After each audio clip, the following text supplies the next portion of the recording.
తెలుగులో శతాబ్దాల గౌరవం, పట్టు పరంపరకు ప్రతీక, సంప్రదాయానికి శాశ్వత చిరునామా సఖీ.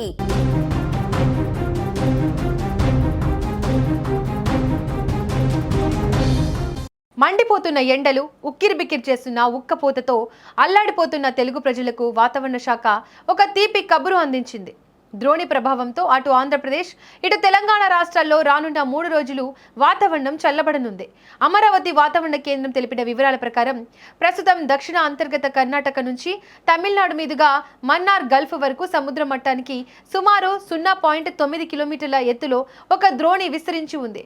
దీని ప్రభావం వల్ల ఆంధ్రప్రదేశ్లోని రాయలసీమ, దక్షిణ కోస్తా జిల్లాల్లో వర్షాలు కురిసే అవకాశాలు మెండుగా ఉన్నాయి.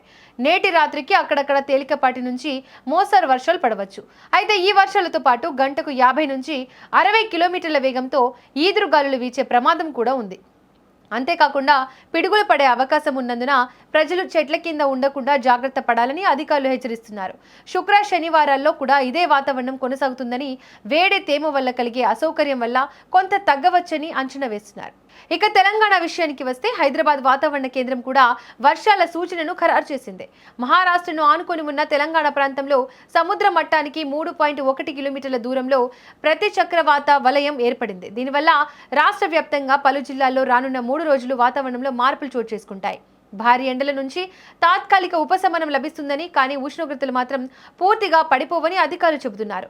అక్కడక్కడ జల్లులు పడడం వల్ల గాలిలో తేమ పెరిగి సాయంత్రం వేళల్లో వాతావరణం హాయిగా మారనుంది. వ్యవసాయ పనుల్లో ఉన్న రైతులు కూడా తమ పంటలను కాపాడుకోవాలని సూచనలు అందుతున్నాయి. మొత్తానికి భానుడు శాంతించి వరుణుడు కరుణిస్తే తెలుగు రాష్ట్రాల్లో వడగాల్పుల తీవ్రత తగ్గే అవకాశం కనిపిస్తోంది.